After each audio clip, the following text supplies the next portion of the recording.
मोर प्रिय छात्र छात्री मानू शुभेच्छा शुभ सकाळ एवं आशा करूँ समस्ते भलरे रही परिवार भलरे रही सी सार यूट्यूब चैनल को देखुवा समस्त छात्र छात्री एवं आशायी जो शिक्षक शिक्षयित्री होगा चाहते से साधुवाद एवं प्रणाम एवं जब भिडियो गुड़िक निहाती भल लगे तेज आप निहाती लाइक कर सब्सक्राइब कर एवं अधिक मात्रा में शेयर कर जहाँफल आपण मानकर सांगसाथी मैंने कौन करेंगे ना भिडियो गुड़िक देखी से उपकृत हो पारे आपर जो एलटीआर तार हूँ ए भिडियोटी हूँ पेडागोजी ओडिया पेडागोजी और ओडिया पेडागोजी सिलेबस अनुसार मुझे समस्त प्रश्न गुड़ी कौन करुँचे ना आलोचना करदे पर यार थियोरी मुझे आलोचना करदेवी और सिलेबस अनुसार मुझे समस्त भिडियो गुड़ी कौन कर धीरे धीरे अपलोड करदे और तार सर्ट क्वेश्चन मुझे आलोचना करुँचे तुम जो रही प्रथम जो विभाग में रही पाश्चात्य साहित्यर जो रही चर्चा गीतिका ताहा मुझे आलोचना करदे अच्छी तो ठीक से ही देख बर्तमान आमर कौन हो ना पिला माने आमे जो पढ़ुचु बर्तमान ओडिया पेडागोजी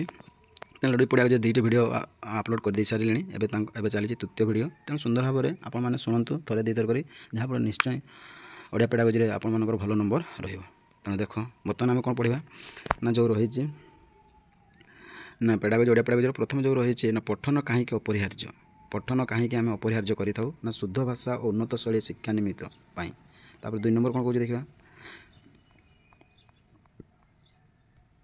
ना पठनर अर्थबोध निमित्त कहार आवश्यकता अधिक व्याकरणगत शब्दावली और विराम चिन्ह यहाँ हूँ आवश्यकता अधिक होता है पठन तेणु पे मुझे डायरेक्ट उत्तर गुड़िक कहीदे तुम मैंने निहाती जापर बुझीपार मुझे तीनोटी जो रही जाऊँगी ऑप्शन गुड़ी मुझे आलोचना करना जोटे उत्तर से गुड़ी आलोचना करदे तेणु पठन अर्थबोध निमित्त कहार आवश्यकता अधिक ना व्याकरणगत शब्दावली और विराम चिन्ह तापर 3 नंबर कौन कहूँ उत्तम पठन कहीं निहाती आवश्यक उत्तम पठन कहीं निहाती आवश्यक शुद्ध उच्चारण आवश्यक तापर चलो 4 नंबर ना क्यों कारणटी हुए तो पिलाटी ठीक भाव पठन करें ना पिलार दृष्टिशक्ति कम थिबारु ये कौन करें ना रे पिला पठन करें ना 5 नंबर उच्च प्राथमिक स्तर में क्यों प्रकार पठन करागले भल गभीर पठन उच्च प्राथमिक स्तर में गभीर पठन कले पठन शैलीटे भल हो थाए 6 नंबर देख प फ ब भ म भम प फ ब भ उच्चारण पाई क्यों अंगटे साहाय्य करिथाए 8 नंबर 7 नंबर पठन पाई क्यों कामटी श्रेणी रे शिक्षक माने बारंबार करबा उचित पठन पाई क्यों कामटी श्रेणी रे शिक्षक माने बारंबार करबा उचित आनंददायक परिस्थिति रे पठन करबा सब बेले शिक्षक मानकर कोन दायित्व 8 नंबर उच्च पठन काहाकू कहा जाय उच्च पठन क्या आम कही था क्या कही था ना वाक्य थिबा शब्द गुड़ी को स्पष्ट भाव उच्चारण करी पढ़ा ताकू आम कही था उच्च पठन 9 नंबर पठन केते प्रकार पठन आम केते जानिछु 2 प्रकार गोटे बोधे नीरव पठन आ गोटे उच्च पठन बोधे हाँ कि नहीं तेणु 2 प्रकार तापर 10 नंबर देखो गभीर पठन लक्ष्य क्योंटी ना पढ़ा उत्तर हूँ पढ़ा ज्ञानर अग्रगति सह बोध ज्ञान हासिल करवा हूँ गभीर पठनर लक्ष्य 11 नंबर ना गभीर पठन क्योंपाई करा जाई थाए क्योंपाई ज्ञानर अभिवृद्धि करने 12 नंबर व्यापक पठनर उदाहरण क्योंटी क्योंटी ना पाठ्यपुस्तक छड़ा अन्यान्य बही यथा गल्प उपन्यास संवादपत्र कविता इत्यादि 13 नंबर क्योंटी व्यापक पठन प्रक्रिया क्योंटी व्यापक पठन प्रक्रिया क्योंटी ना एटा उत्तर हो सामग्रिक भाव पठन कर रस आस्वादन करवा हूँ व्यापक पठन प्रक्रिया 14 नंबर शब्द माध्यम पठन क्या कह जाए शब्द माध्यम पठन क्या कह जाए ना डी विभिन्न परिचित शब्द गुड़ी को कार्ड रे लेखि पिला माननको पढ़ा को दिज्व सेटा हूँ शब्द माध्यम पठन बोली आम कही था 15 नंबर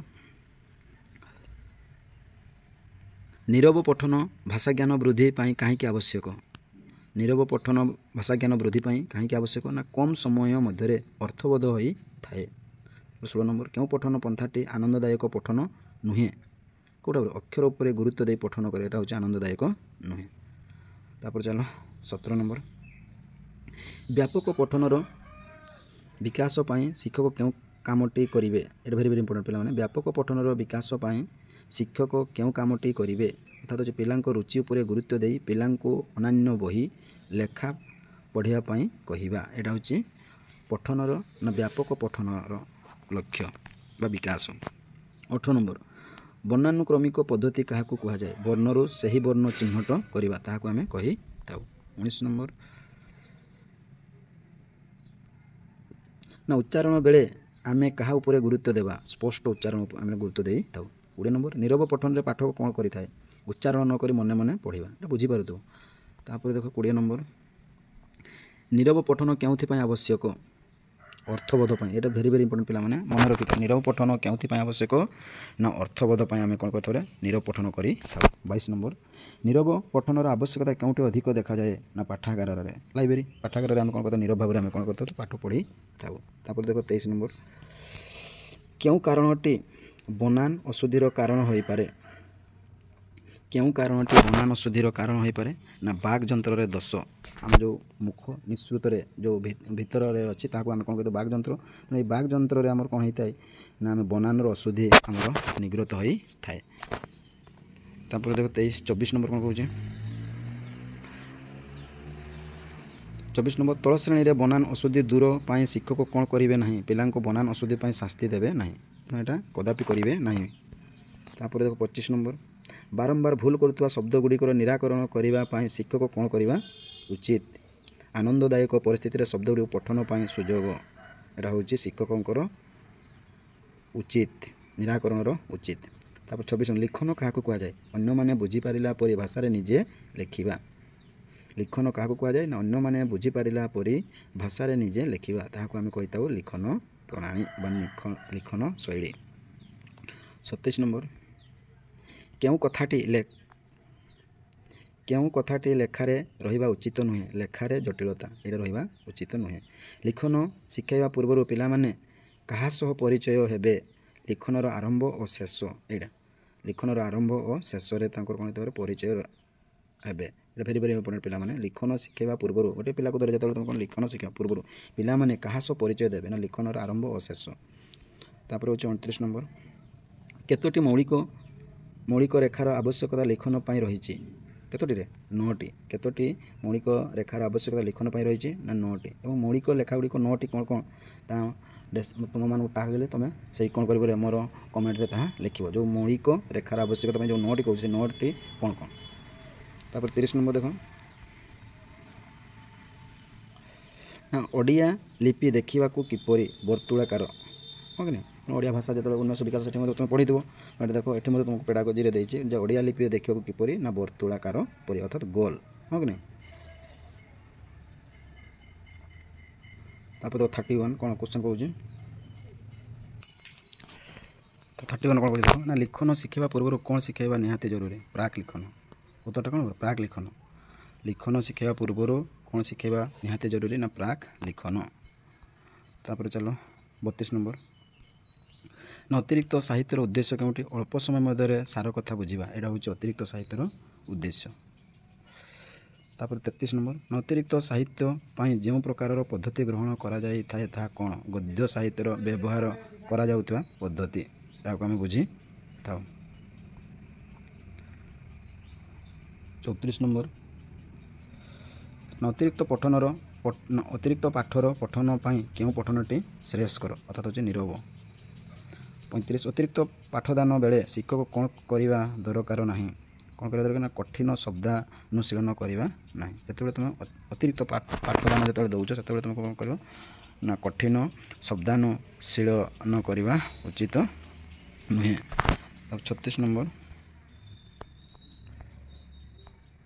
କେଉଁଟି ପ୍ରାକ୍ ଲିଖନର ବିକାଶ ପାଇଁ କାର୍ଯ୍ୟ ନା ଫୁଲ ବା ପତ୍ରକୁ ଗୋଟିଏ ଧାଡ଼ିରେ ସଜାଇବା ଏଇଟା ହେଉଛି ପ୍ରାକ୍ ଲିଖନ ବିକାଶ କାର୍ଯ୍ୟ। 37 ନମ୍ବର ଭାବ ପ୍ରକାଶ ପାଇଁ କେଉଁଟି ଏକ ସ୍ୱାଭାବିକ ମାଧ୍ୟମ ଗଦ୍ୟ। ତାପରେ ଦେଖ 38 କ'ଣ କହୁଛି ନା କେଉଁଟି ଗଦ୍ୟ ସାହିତ୍ୟର ଉଦ୍ଦେଶ୍ୟ ନୁହେଁ ସମବୋଧକ ଭାବରେ ଅଭିବୃଦ୍ଧ କରିବା ଏଇଟା ହେଉଛି ଗଦ୍ୟ ସାହିତ୍ୟର ଉଦ୍ଦେଶ୍ୟ ନୁହେଁ। 39 ଗଦ୍ୟ ସାହିତ୍ୟ ଶିକ୍ଷାଦାନ ବେଳେ ଉପସ୍ଥାପନ ପାଇଁ କେତେ ସମୟ ଦିଆଯିବ ଏଇଟା ଭେରି ଭେରି ଇମ୍ପୋର୍ଟାଣ୍ଟ ପିଲାମାନେ। ଗଦ୍ୟ ସାହିତ୍ୟ ଶିକ୍ଷାଦାନ ବେଳେ ଉପସ୍ଥାପନ ପାଇଁ କେତେ ସମୟ ଦିଆଯିବ? 30 ମିନିଟ୍। ଏଇଟା ମନେ ରଖିଥିବ ପିଲାମାନେ, କେତେରେ? 30 ମିନିଟ୍। ତାପରେ 40 ନମ୍ବର କ'ଣ କହୁଛି ଦେଖ ନା, ଗଦ୍ୟ ଶିକ୍ଷାଦାନ ପାଇଁ ପ୍ରଥମେ ସୋପାନଟି କ'ଣ? ଗଦ୍ୟ ସୋପାନ ପାଇଁ ପ୍ରଥମ ସୋପାନଟି ହେଉଛି ଉପକ୍ରମ। ତାପରେ 41 ନମ୍ବର TLM, ପିଲାମାନେ ଜାଣିଥିବ ଟିଚିଂ ଲର୍ଣ୍ଣିଂ ମେଟେରିଆଲ। ତାପରେ 42 ପ୍ରୟୋଗ ସୋପାନର ଉଦ୍ଦେଶ୍ୟ କ'ଣ? ନା କେତେ ଦୂର ପିଲାମାନେ ପାଠ ବୁଝିଲେ ଜାଣିବା, ତାହାକୁ କୁହାଯାଏ ପ୍ରୟୋଗ ସୋପାନର ଉଦ୍ଦେଶ୍ୟ। 43 ଆମର କବିତା ସାହିତ୍ୟରେ କେତୋଟି ରସ ରହିଛି? 9ଟି। 44 କେଉଁଟି କବିତା ପାଠର ଉଦ୍ଦେଶ୍ୟ? କୋଉଟାରେ? ପାଠରୁ ଆନନ୍ଦ ଉପଲବ୍ଧି କରିବା ହେଉଛି କବିତା ପାଠର ଉଦ୍ଦେଶ୍ୟ।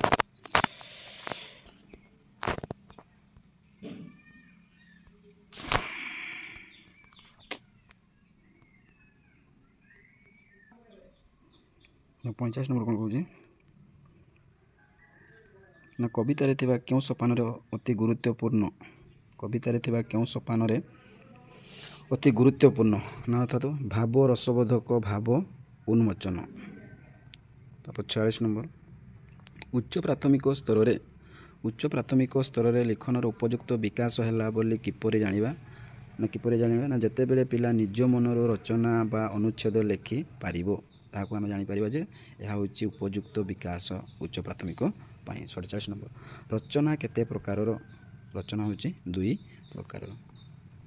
48 ନମ୍ବର କ'ଣ କହୁଛି ନା ମୁକ୍ତ ରଚନା କାହାକୁ କୁହାଯାଏ? ଯେଉଁ ଲେଖା ସ୍ୱାଭାବିକ ଓ ଏଥିପାଇଁ କୌଣସି ସୂଚନା ନଥାଏ, ତାହାକୁ ଆମେ କ'ଣ କହିଥାଉ? ନା ମୁକ୍ତ ରଚନା ଆମେ କହିଥାଉ। 49 ନା ସୃଜନାତ୍ମକ ଲିଖନ କ'ଣ? ଏଇଟା ଭେରି ଭେରି ଇମ୍ପୋର୍ଟାଣ୍ଟ ପିଲାମାନେ। ଏଇଟା ମଧ୍ୟ ସୃଜନାତ୍ମକ ଲିଖନ କ'ଣ? ନା ଗୋଟିଏ ନୂଆ ଚିନ୍ତା କଳ୍ପନାକୁ ନେଇ ଲେଖିବା, ତାହାକୁ କୁହାଯାଏ ସୃଜନାତ୍ମକ ଲିଖନ। 50 ନମ୍ବର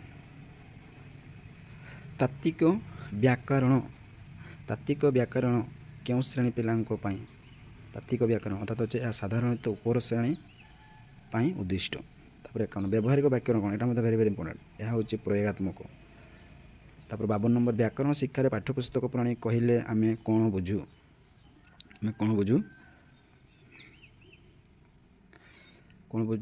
ନା ଶିକ୍ଷକ ବହି ଧରି ପଢ଼ିବେ ଓ ସୂତ୍ର ବୁଝି ନ ପାରିଲେ ସୂତ୍ର ବୁଝାଇ ଦେବେ, ତାହାକୁ ଆମେ ବୁଝିଥାଉ। ତାପରେ 53 ନମ୍ବର ଦେଖ କେଉଁ କାରଣ ପାଇଁ ପିଲାଙ୍କ ଭିତରେ ଭିନ୍ନତା ଦେଖାଯାଏ? ଅଲଗା ଅଲଗା ପରିବେଶରୁ ଆସିଥିବାରୁ। ତାପରେ 54 ନମ୍ବର କ'ଣ କହୁଛି ଦେଖ ନା କେଉଁ ଯୁକ୍ତିଟି ଶିକ୍ଷଣ ପାଇଁ ଠିକ୍? ପିଲାଙ୍କ ଭିତରେ ଥିବା ଭିନ୍ନତା ତାଙ୍କର ସାମର୍ଥ୍ୟ, ଯୁକ୍ତିଟି ଶିକ୍ଷଣ ପାଇଁ ଠିକ୍ ହୋଇଥାଏ। ତାପରେ କେଉଁ କାରଣ ପିଲାମାନଙ୍କ ଭିତରେ ଭିନ୍ନତା ଦେଖାଯାଏ? ନା ଆମେ ପଢ଼ିଲୁ କେଉଁଟାରେ କ'ଣ ହେବ? ନା ହେଉଛି ଅଲଗା ଅଲଗା ପରିବେଶରୁ ଆସିଥିବାରୁ। ତାପରେ ଦେଖ 54 ନମ୍ବର କ'ଣ କହୁଛି ନା କେଉଁ ଯୁକ୍ତିଟି ଶିକ୍ଷଣ ପାଇଁ ଠିକ୍? ପିଲାଙ୍କ ଭିତରେ ଥିବା ଭିନ୍ନତା ତାଙ୍କର ସାମର୍ଥ୍ୟ, ଏ ଯୁକ୍ତିରେ ଠିକ୍। ତାପରେ ଆଜିର ଲାଷ୍ଟ କ୍ୱେଶ୍ଚନ୍ ଯେଉଁ କହୁଛି 55 କ'ଣ କହୁଛି MLEର ପୁରା ନାମଟି କ'ଣ? ମଲ୍ଟି ଲାଙ୍ଗୁଆଲ୍ ଏଜୁକେସନ୍, ଏହାର ଫୁଲ୍ ଫର୍ମ। ଏଇଟା ମଧ୍ୟ ପିଲାମାନେ ଟିକେ ମନେ ରଖିଥିବ। ତେଣୁ ପିଲାମାନେ ଦେଖ ମୁଁ এই ଭିଡ଼ିଓରେ କ'ଣ କରିଛି 55ଟି ପ୍ରଶ୍ନର ଆଲୋଚନା କରିଦେଇଛି। ଯଦି ଭିଡ଼ିଓ ଗୁଡ଼ିକ ଭଲ ଲାଗୁଛି ତେବେ ଆପଣମାନେ କ'ଣ କରନ୍ତୁ ନା ସେୟାର କରନ୍ତୁ ଏବଂ ସବସ୍କ୍ରାଇବ୍ କରନ୍ତୁ। ଆପଣମାନଙ୍କର ମତାମତ ଦିଅନ୍ତୁ, ଯାହାଫଳରେ ଆପଣମାନଙ୍କର ଯେଉଁ ସାଙ୍ଗସାଥିମାନେ ଅଛନ୍ତି ସେମାନେ ମଧ୍ୟ ଉପକୃତ ହୋଇପାରିବେ। ରହୁଛି ଜୟ ଜଗନ୍ନାଥ।